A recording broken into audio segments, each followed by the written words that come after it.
दोस्तों, मेरे YouTube channel धार्मिक कथा में आपका हार्दिक स्वागत है। मैं आज आपको बृहस्पतिवार व्रत कथा सुना रही हूँ, जिसको करने से मन वांछित फलों की प्राप्ति होती है। तो बोलो बृहस्पतिदेव भगवान की जय, विष्णु भगवान की जय। एक समय की बात है कि भारतवर्ष में एक नृपति राज्य करता था। वह बड़ा ही प्रतापी और दानी था। वह नित्य प्रतिदिन मंदिर में दर्शन करने जाता था। वह ब्राह्मण और गुरु की सेवा किया करता था। उसके दरवाजे से कोई भी निराश होकर नहीं लौटता तथा वह प्रत्येक गुरुवार को व्रत रखता एवं पूजन करता था। प्रतिदिन गरीबों की सहायता करता, परंतु यह सब बातें उसकी रानी को अच्छी नहीं लगती थी। वह न व्रत करती और न किसी को एक दमड़ी दान में देती थी तथा राजा से भी ऐसा करने को मना किया करती थी। एक समय की बात है कि राजा तो शिकार खेलने वन को गए हुए थे। घर पर रानी और दासी थी।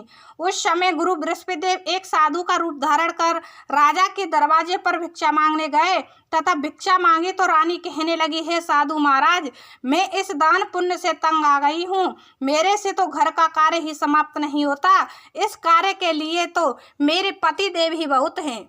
अब आप इस प्रकार की कृपा करें कि वह सब धन नष्ट हो जावे तथा मैं आराम से रह सकूं। साधु बोले, हे देवी, तुम तो बड़ी विचित्र हो। संतान और धन से कोई दुखी नहीं होता, इसको सभी चाहते हैं। पापी भी पुत्र और धन की इच्छा करते हैं। अगर आपके पास धन अधिक है तो भूखे मनुष्यों को भोजन कराओ, प्याऊ लगवाओ, ब्राह्मणों को दान दो, धर्मशाला बनवाओ, कुआं, तालाब, बावड़ी, बाग, बगीचों आदि के निर्माण कराओ। इस प्रकार के कर्मों से आपके कुल और आपका नाम परलोक में सार्थक होगा एवं स्वर्ग की प्राप्ति होगी। मगर वह रानी इन बातों से खुश ना हुई। वह बोली, है साधु महाराज, मुझे ऐसे धन की आवश्यकता नहीं है जिसको ही और मनुष्यों को दान दूं तथा जिसको रखने उठाने में मेरा सारा समय बर्बाद हो जावे। साधु ने कहा, हे देवी, तुम्हारी ऐसी इच्छा हो तो वैसा ही होगा। मैं तुम्हें बताता हूँ, वैसा ही करना। बृहस्पतिवार के दिन घर को गोबर से लीपना, अपने केसों को धोना, केसों को धोते हुए स्नान करना, राजा से कहना हुए हजामत बनवावे, भोजन में मांस मदिरा खाना, धोबी के यहाँ कपड़े धुलने डालना। इस प्रकार 7 बृहस्पतिवार करने से तुम्हारा सब धन नष्ट हो जाएगा। ऐसा कहकर वह साधु महाराज वहां से अंतर ध्यान हो गए। रानी ने साधु के कहे अनुसार वैसा ही किया कि 3 बृहस्पतिवार ही बीते थे कि उसका समस्त धन नष्ट हो गया और भोजन के लिए दोनों समय तरसने लगे। सांसारिक भोगों से दुखी हो राजा ने कहा, यहाँ पर मुझे सभी मनुष्य जानते हैं, इसीलिए कोई कार्य भी नहीं कर सकता।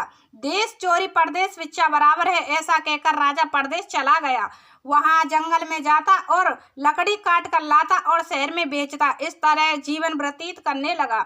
इधर राजा के घर रानी और दासी दुखी रहने लगी। किसी दिन भोजन मिलता और किसी दिन जल पीकर ही रह जाती। एक समय रानी और दासी को 7 रोज बिना भोजन के व्यतीत हो गए तो रानी ने अपनी दासी से कहा, हे दासी, यहाँ पास ही के नगर में मेरी बहन रहती है। वह बड़ी धनवान है, तू उसके पास जा, वहां से 5 शेर बेजर मांग ला, जिससे कुछ समय के लिए गुजारा हो जाएगा। इस प्रकार रानी की आज्ञा मानकर दासी उसकी बहन के पास गई। उस समय रानी की बहन पूजन कर रही थी, क्योंकि उस रोज बृहस्पतिवार था।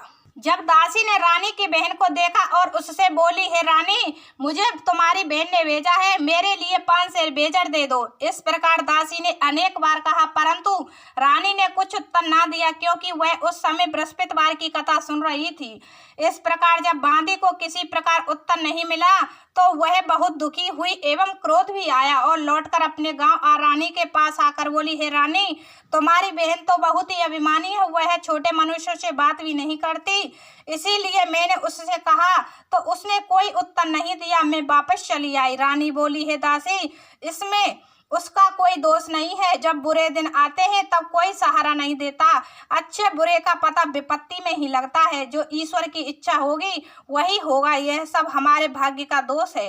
इधर उस रानी ने देखा कि मेरी बहन की दासी आई थी, परंतु मैं उससे नहीं बोली, इससे वह बहुत दुखी हुई होगी। यह सोच कथा को सुन वह विष्णु भगवान का पूजन समाप्त कर वह रानी अपनी बहन के घर चल दी और जाकर अपनी बहन से कहने लगी कि हे बहन, मैं बृहस्पतिवार का व्रत कर रही थी जिस समय तुम्हारी दासी मेरे पास आई थी, परंतु जब तक कथा होती है तब तक ना उठते हैं और ना बोलते हैं, इसीलिए मैं ना बोली। कहो दासी क्यों गई थी? रानी बोली, बहन हमारे घर में अनाज नहीं था, वैसे तुमसे कोई बात छिपी नहीं है, इस कारण मैंने दासी को तुम्हारे पास 5 सेर बेजल लेने के लिए भेजा था। रानी बोली, बहन देखो बृहस्पति देव भगवान सबकी मनोकामना पूर्ण करते हैं, देखो शायद तुम्हारे घर में अनाज रखा हो। इस प्रकार का वचन जब रानी ने सुना तो घर के अंदर गई और वहां उसे एक घड़ा बेजर का भरा मिल गया।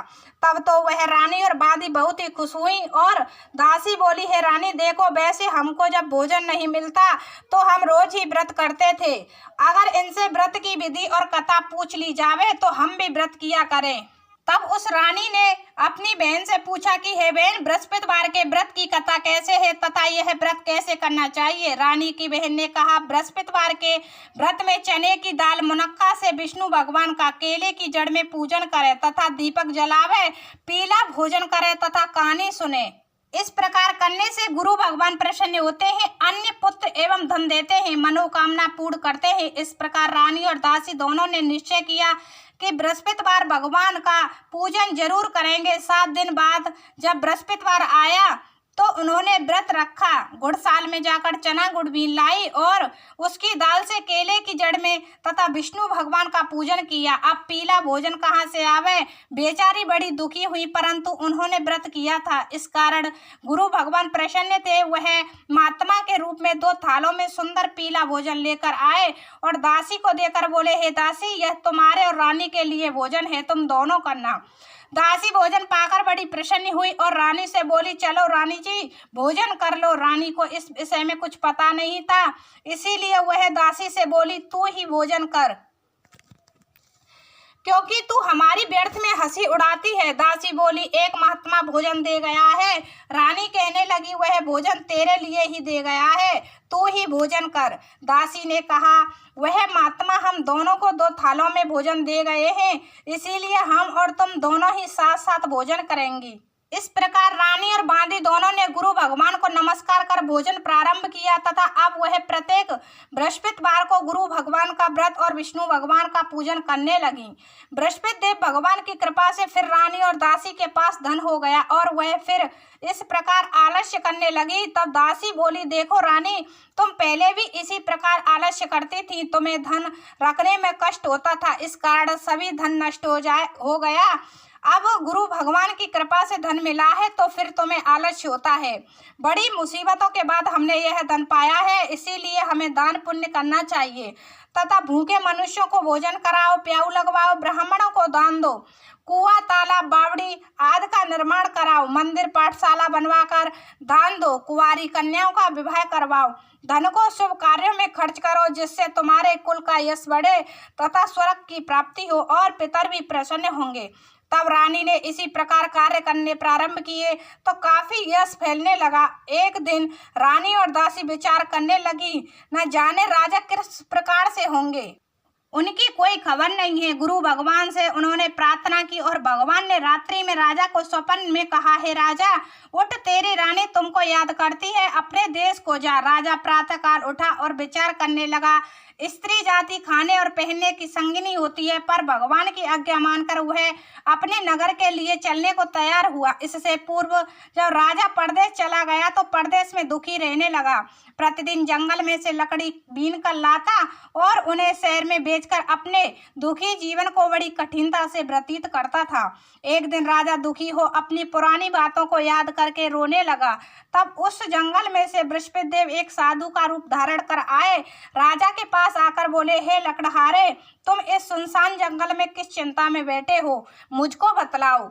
यह सुन राजा के नेत्रों में आंसू भर आए और साधु की वंदना कर बोला, हे प्रभु आप सब कुछ जानने वाले हो। इतना कह साधु को अपनी संपूर्ण कहानी बतला दी। महात्मा दयालु होते हैं, उससे बोले, हे राजा तुम्हारी स्त्री ने बृहस्पति देव का अपराध किया था जिस कारण तुम्हारी यह दशा हुई है।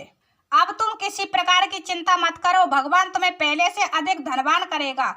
देखो, तुम्हारी स्त्री ने गुरुवार का व्रत प्रारंभ कर दिया है और तुम मेरा कहा मानकर बृहस्पतिवार को व्रत करके चने की दाल गुड़ जल के लोटे में डालकर केले का पूजन करो। फिर कथा कहो और सुनो, भगवान तेरी सब मनोकामना को पूर्ण करेंगे। साधु को प्रसन्न देख राजा बोला, हे प्रभु, मुझे लकड़ी बेचकर इतना पैसा नहीं मिलता जिससे भोजन करने के उपरांत कुछ बचा सकूं। मैंने रात्रि में अपनी रानी को व्याकुल देखा है, मेरे पास कुछ भी नहीं है जिससे उसकी खबर तो मंगा सकूं, और फिर मैं कौन सी कहानी कहूं, यह मुझको कुछ भी मालूम नहीं है। साधु ने कहा, हे राजा, तुम किसी बात की चिंता मत करो। बृहस्पतिवार के दिन तुम रोजाना की तरह लकड़ियां लेकर शहर को जाना। तुमको रोजाना से दोगुना धन प्राप्त होगा, जिससे तुम भली भांति भोजन कर लोगे तथा बृहस्पति देव की पूजा का सामान भी आ जाएगा। और बृहस्पतिवार की कहानी निम्न प्रकार से है। प्राचीन काल में एक ब्राह्मण रहता था। वह बहुत निर्धन था, उसके कोई संतान नहीं थी। उसकी स्त्री बहुत मलिनता के साथ रहती थी। वह स्नान न करती, किसी देवता का पूजन न करती, प्रातःकाल उठते ही सर्वप्रथम भोजन करती, बाद में कोई अन्य कार्य करती थी। इससे ब्राह्मण देवता बड़े दुखी थे। बेचारे बहुत कुछ कहते, किंतु उसका कोई परिणाम न निकला। भगवान की कृपा से ब्राह्मण की स्त्री के कन्या रूपी रत्न पैदा हुआ। वह कन्या अपने पिता के घर में बड़ी होने लगी। वह बालिका प्रातः स्नान करके विष्णु भगवान का जाप करने लगी, बृहस्पतिवार का व्रत करने लगी। अपने पूजन पाठ को समाप्त करके स्कूल जाती तो अपनी मुट्ठी में जौ भर के ले जाती और पाठशाला के मार्ग में डालती जाती। तब ये जौ स्वर्ण के हो जाते। लौटते समय उनको बीनकर घर ले आती थी। एक दिन वह कन्या सूप में उन सोने के जौ को फटक कर साफ कर रही थी। उसके पिता ने देख लिया और कहा, हे बेटी, सोने के जौ को फटकने के लिए सोने का सूप होना चाहिए। दूसरे दिन गुरुवार था। उस कन्या ने व्रत रखा और बृहस्पति देव से प्रार्थना करके कहा, हे प्रभु, मैंने आपकी पूजा सच्चे मन से की हो तो मेरे लिए सोने का सूप दे दो। बृहस्पति देव ने उसकी प्रार्थना स्वीकार कर ली। रोजाना की तरह वह कन्या जौ फैलाती हुई जाने लगी। तब लौटकर जौ बीन रही थी तो बृहस्पति देव की कृपा से उसे सोने का सूप मिला। उसे वह घर ले आई और उससे जौ साफ करने लगी, परंतु उसकी माँ का वही ढंग रहा। एक दिन की बात है कि वह कन्या सोने के सूप में जौ साफ कर रही थी। उस समय उस शहर का राजपुत्र वहां होकर निकला।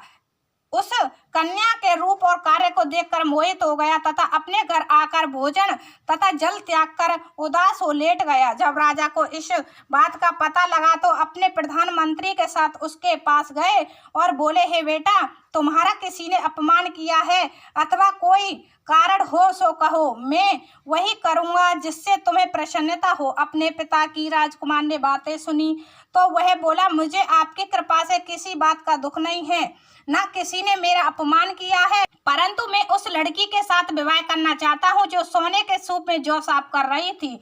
यह सुन राजा आश्चर्य में पड़ा और बोला, हे बेटा, इस तरह की कन्या का पता तुम ही लगाओ, मैं उसके साथ तेरा विवाह अवश्य ही करवा दूंगा। राजकुमार ने उस लड़की के घर का पता बतलाया तथा मंत्री उस लड़की के घर गए और ब्राह्मण देवता को सभी हाल बतलाया। ब्राह्मण देवता राजकुमार के साथ अपनी कन्या का विवाह करने के लिए तैयार हो गए। विधि विधान के अनुसार ब्राह्मण की कन्या का विवाह राजकुमार के साथ हो गया। कन्या के घर से जाते ही पहले की भांति उस ब्राह्मण देवता के घर में गरीबी का निवास हो गया। अब भोजन के लिए भी अन्न बड़ी मुश्किल से मिलता था। एक दिन दुखी होकर ब्राह्मण देवता अपनी पुत्री के पास गए। बेटी ने पिता की दुखी अवस्था को देखा और अपनी माँ का हाल पूछा। तब ब्राह्मण ने सभी हाल कहा। कन्या ने बहुत सा धन देकर अपने पिता को विदा कर दिया। इस तरह ब्राह्मण का कुछ समय सुखपूर्वक व्यतीत हुआ। कुछ दिन बाद फिर वही हाल हो गया। ब्राह्मण फिर अपनी कन्या के पास गए और सभी हाल कहा तो लड़की बोली, हे पिताजी, आप माताजी को यहाँ लेवा लाओ, मैं उसे विधि बता दूंगी जिससे गरीबी दूर हो जाए। तब ब्राह्मण देवता अपनी स्त्री को साथ लेकर पहुंचे तो पुत्री अपनी माँ को समझाने लगी, हे माँ, तुम प्रातःकाल उठकर प्रथम स्नान आदि करके विष्णु भगवान का पूजन करो तो सब दरिद्रता दूर हो जाएगी। परंतु उसकी माँ ने एक भी बात नहीं मानी और प्रातःकाल उठकर अपनी पुत्री के बच्चों की जूठन को खा लेती थी। एक दिन उसकी पुत्री को भी बहुत गुस्सा आया। एक रात कोठरी से सभी सामान दिया और अपनी माँ को उसमें बंद कर दिया। प्रातःकाल उसमें से निकाला तथा स्नान आदि करा के पाठ करवाया तो उसकी माँ की बुद्धि ठीक हो गई और फिर प्रत्येक बृहस्पतिवार को व्रत करने लगी। इस व्रत के प्रभाव से उसकी माँ भी बहुत धनवान हो गई और बृहस्पति जी के प्रभाव से स्वर्ग को प्राप्त हुई तथा वह ब्राह्मण भी सुख पूर्वक इस लोक से सुख भोगकर स्वर्ग को प्राप्त हुआ। इस तरह कहानी कहकर राजा जंगल से लकड़ी काट कर शहर में बेचने गया। उसे उस दिन से अधिक पैसा मिला। राजा ने चना गुड़ आदि लाकर गुरुवार का व्रत किया। उस दिन से उसके सभी कलेश दूर होने लगे, परंतु जब दोबारा गुरुवार का दिन आया तो बृहस्पतिवार का व्रत करना भूल गया। इस कारण बृहस्पति देव भगवान नाराज हो गए। उस दिन उस नगर के राजा ने विशाल यज्ञ का आयोजन किया तथा शहर में यह घोषणा करा दी कि कोई भी मनुष्य अपने घर भोजन न बनावे न आग जलावे, समस्त व्यक्ति मेरे यहाँ भोजन करने आवे। इस आज्ञा को जो न मानेगा उसके लिए फांसी की सजा दी जाएगी। इस तरह की घोषणा संपूर्ण नगर में करवा दी गई।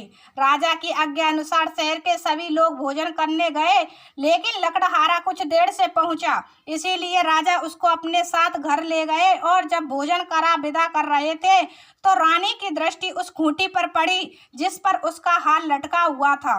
वह वहां दिखाई नहीं दिया।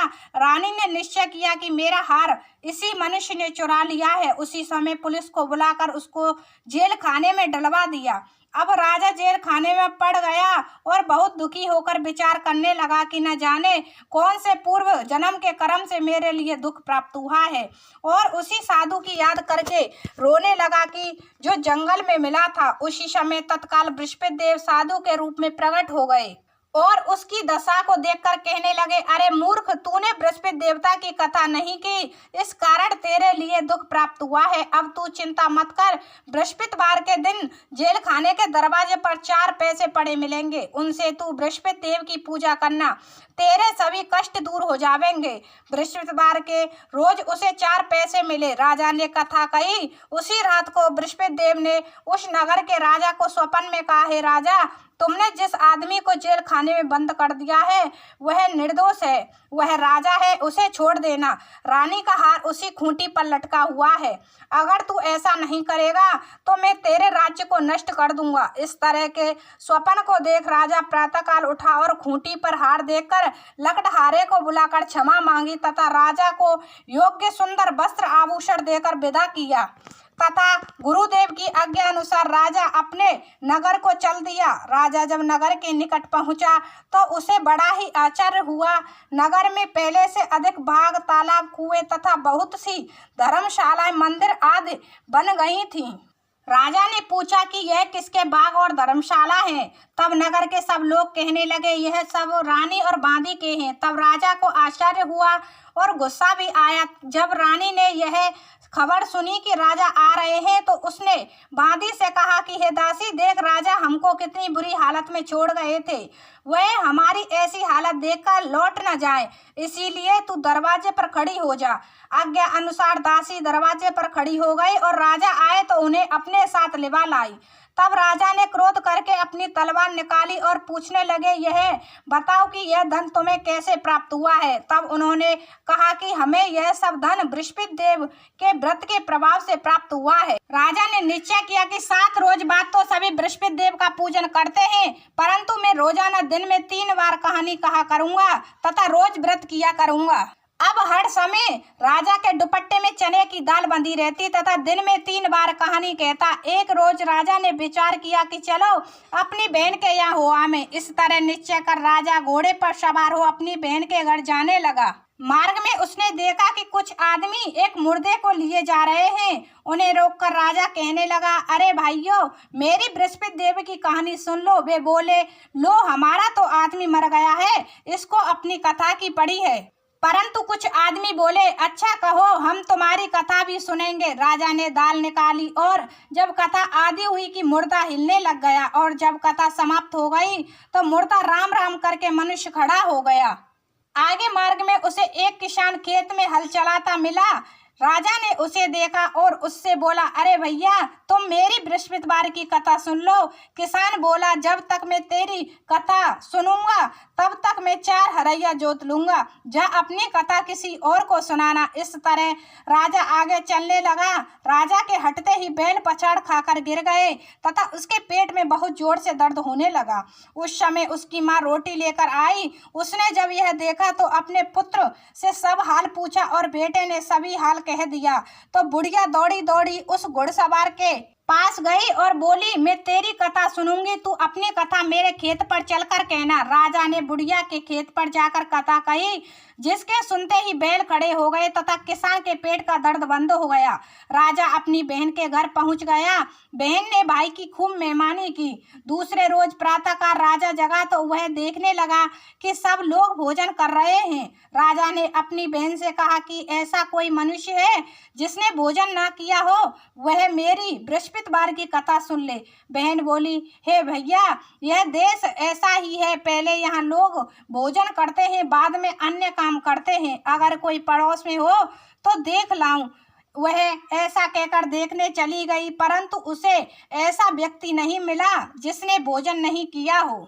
अतः वह एक कुमार के घर गई जिसका लड़का बीमार था। उसे मालूम हुआ कि उसके यहाँ 3 रोज से किसी ने भोजन नहीं किया है। रानी ने अपनी भाई की कथा सुनने के लिए कुमार से कहा। वह तैयार हो गया। राजा ने जाकर अपनी बृहस्पतिवार की कथा कही, जिसको सुनकर उसका लड़का ठीक हो गया। अब तो राजा की प्रसन्नता होने लगी। एक दिन राजा ने अपनी बहन से कहा, हे बहन, हम अपने घर को जाएंगे, तुम भी तैयार हो जाओ। राजा की बहन ने अपनी सास से पूछा।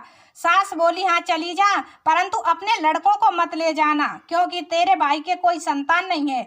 बहन ने अपने भाई से कहा, हे भाई, मैं तो चलूंगी मगर कोई बालक नहीं जाएगा। राजा बोला, जब कोई बालक नहीं जाएगा तब तुम क्या करोगी? बड़े दुखी मन से राजा अपने नगर को लौट आया। राजा ने अपनी रानी से कहा, हम निर्वंशी राजा हैं, हमारा मुंह देखने का धर्म नहीं है और कुछ भोजन आदि नहीं किया। रानी बोली, हे प्रभु, बृहस्पति देव ने हमें सब कुछ दिया है तो संतान भी अवश्य देंगे। उसी रात को बृहस्पति देव ने राजा से स्वप्न में कहा, हे राजा, उठ, सभी सोच त्याग दे, तेरी रानी गर्भ से है। राजा को यह बात सुनकर बड़ी खुशी हुई। 9वें महीने में उसके गर्भ से एक सुंदर पुत्र पैदा हुआ। तब राजा बोला, हे रानी, स्त्री बिना भोजन के रह सकती है, बिना कहे नहीं रह सकती। जब मेरी बहन आवे तुम उससे कुछ ना कहना। रानी ने सुनकर हाँ कर दिया। जब राजा की बहन ने यह शुभ समाचार सुना तो वह बहुत खुश हुई तथा बधाई लेकर अपने भाई के यहाँ आई। तभी रानी ने कहा, घोड़ा चढ़कर नहीं आई, गधा चढ़ी आई। राजा की बहन बोली, भाभी, मैं इस प्रकार ना कहती तो तुम्हें औलाद कैसे मिलती? बृहस्पति देव ऐसे ही हैं जैसे जिसके मन में कामना है सभी को पूर्ण करते हैं। जो सद्भावना पूर्वक बृहस्पतिवार का व्रत करता है एवं कथा पढ़ता अथवा सुनता है और दूसरों को सुनाता है, भगवान बृहस्पति देव उसकी समस्त मनोकामनाएं पूर्ण करते हैं। भगवान बृहस्पति देव उसकी सदैव रक्षा करते हैं। संसार में सच्ची भावना से जो भगवान जी का पूजन व्रत सच्चे मन और श्रद्धा से करते हैं तो उनकी सभी मनोकामनाएं पूर्ण होती हैं। जैसे सच्ची भावना से रानी और राजा ने उनकी कथा का गुणगान किया तो उनकी सभी इच्छाएं बृहस्पति देव जी ने पूर्ण की थी। इसीलिए सबको कथा सुनने के बाद प्रसाद लेकर जाना चाहिए। हृदय से उनका मनन करते हुए जयकारा बोलना चाहिए। बोलो बृहस्पति देव भगवान की जय।